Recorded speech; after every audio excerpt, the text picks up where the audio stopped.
When humanity realized that curiosity is a curse, in the dawn of the world, when mankind lived bathed in eternal light, untouched by sickness, aging, or sorrow, the gods bestowed a gift upon humanity.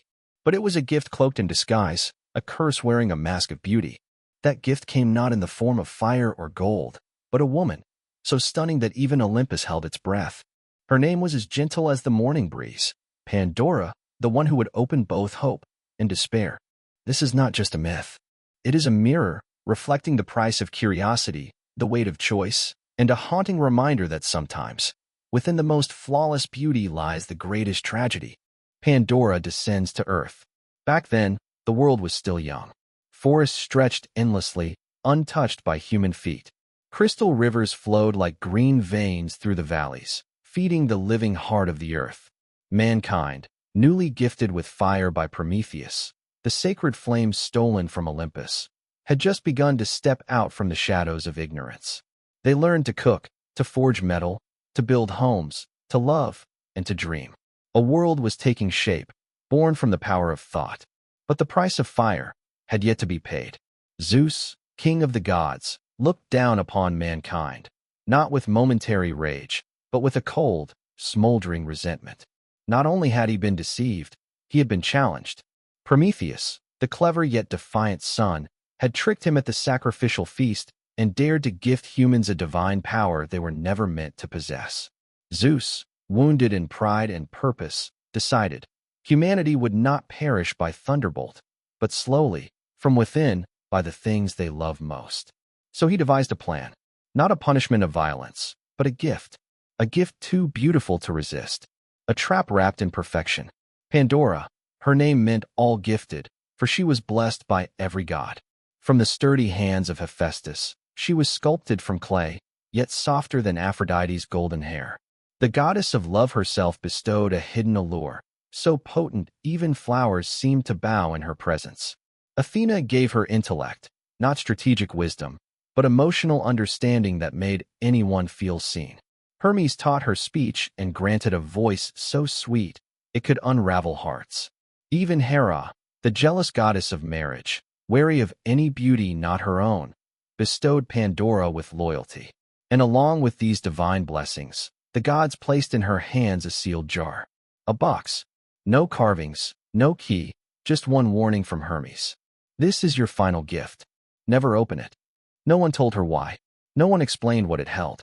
And she, with the innocent heart of one untouched by the world, simply obeyed. Zeus was pleased. His revenge needed no sword, only time, and a little human curiosity. Then Hermes, his sly smile ever so faint, led Pandora to Epimetheus. Epimetheus, unlike his forward-thinking brother Prometheus, lived in the moment. Warm-hearted and impulsive, his soul was like fertile soil, waiting for a seed. And Pandora was the flower that bloomed in the dead of winter. Prometheus had once warned him, never accept a gift from Zeus. But the moment Epimetheus saw her, her hair, her eyes, her smile, that warning vanished like mist at dawn. They fell in love. Swiftly, fiercely, innocently. Pandora didn't know why her heart trembled, but whenever Epimetheus looked at her, she felt whole. They lived together in a small cottage nestled in a valley, where birds sang each morning and rivers whispered beneath the windows. Villagers soon whispered of a maiden so lovely.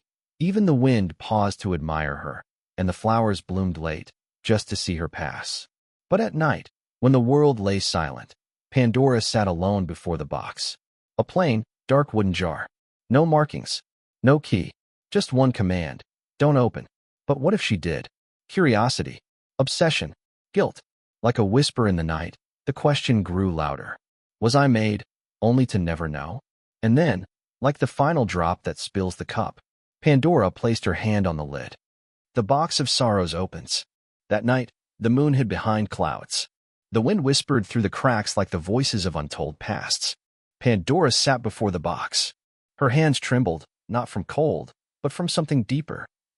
The war between reason and longing, logic and heart. That small, unassuming box had become the most powerful weapon fate had ever forged. It said nothing. It beckoned no one. But its silence was unbearable. She had tried to forget it, in afternoons picking flowers with Epimetheus, in mornings filled with laughter, in nights when he whispered to her by the fire. But their happiness was too perfect, too pure. It made the box matter, like a blemish on a flawless mirror, impossible to ignore. And then, in a single moment, one breath too long, she gave in. No witnesses, no divine thunder, just the faint creak of a hinge. Like destiny sighing, the lid lifted, and the world shattered. There was no light, no treasure, no miracle waiting inside. Only a storm, a swirling, ink-black tempest of things she had no words for. They had no shapes, just murky shadows, slithering like serpents, sliding between her fingers, slipping into every corner of the earth. And they laughed, not with joy, but with malice, with despair, with the sound of things never meant to exist, now unleashed. Sickness, war, hatred, jealousy, betrayal, grief. They poured from the box like 1,000 droplets of ink staining the once white canvas of mankind. Pandora panicked. She tried to shut the lid, but it was too late. The wind howled, carrying the screams of futures yet unborn. The black smoke burst through windows, through rooftops, through air, soil, water, unstoppable. And Pandora wept. For the first time, she knew what guilt was. Epimetheus came, drawn by the strange wind. But he arrived too late. He saw her, trembling hands, tear-streaked face, in the box, lying open in the dark. But then, just as she reached to seal it one last time, something brushed her hand. Not smoke, not horror, but light. Small, frail, but enough to shine across her sorrow. Hope. Hope, the final thing left in the god's box. The only one that hadn't escaped. And Pandora closed the lid, gently, as if protecting the most precious thing left to the world. No one knows why the gods let hope remain. Was it an accident? Or a final act of mercy? But from that day on, the world was no longer a paradise. Humans knew war, death, tears, and suffering. But they also learned resilience, defiance, rebirth. And they knew, no matter what came, they could endure, because they still had hope. Pandora after the storm, love, regret, and the journey of redemption. The world was no longer the same. Since that fateful night the box was opened, all innocence had hardened. Trees no longer stayed green forever. Humanity came to know sickness, the sting of betrayal, and the fleeting warmth of an embrace. Pandora, the one who had unknowingly unleashed the storm, became a symbol of fate's dual edge, guilt and hope. In the days that followed the catastrophe, she did not leave the small home where she once dreamed of a gentle life with Epimetheus. Each morning, she would walk past the sealed box, now bound with divine spells, as if it were a silent reminder. No one blamed her, but everyone looked with quiet eyes. Epimetheus never left her side. He was not a mighty god. He had none of Prometheus's glory, the brother who gave fire to mankind. But it was his gentle soul, his humility, and his boundless forgiveness that kept Pandora's heart from breaking. You released sorrow into the world, he said, but you also kept hope. I destroyed everything, she whispered through tears. But because of you, he replied, the world is learning how to heal.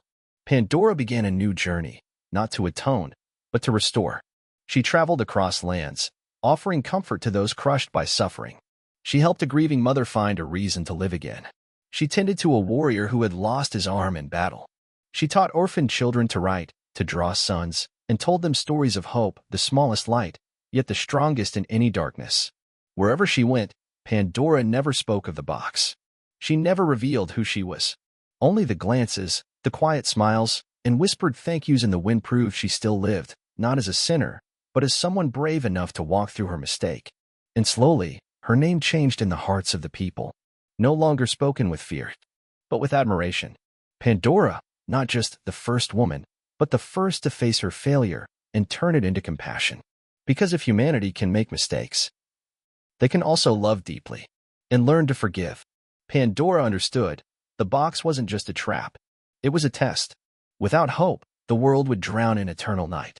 But only when we learn to protect hope do we become stronger than ever before. An eternal symbol, Pandora in the human heart. Time flows like the river Lethe, the river of forgetting. The tales of gods, titans, and the wars upon Olympus have faded into myths for children and verses for poets. But the name Pandora remains, not as a dazzling legend, but as a quiet pause, a whisper that echoes in every human heart. Because her story didn't end with the box. It began there. In every age, humanity continues to open new boxes, not with hands, but with greed, pride, or sometimes a single small misstep. And each time, the world trembles, just as it once did.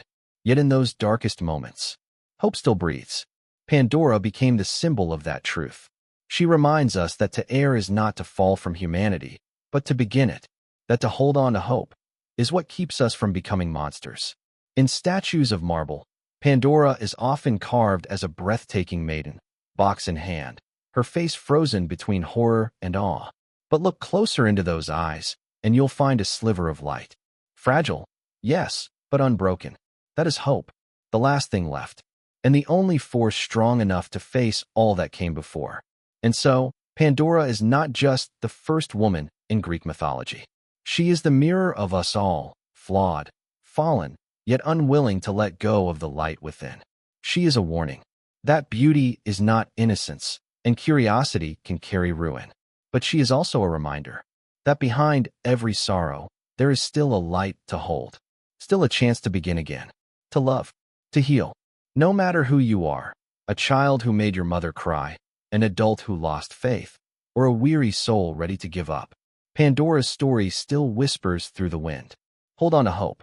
Never let that last box close inside your heart.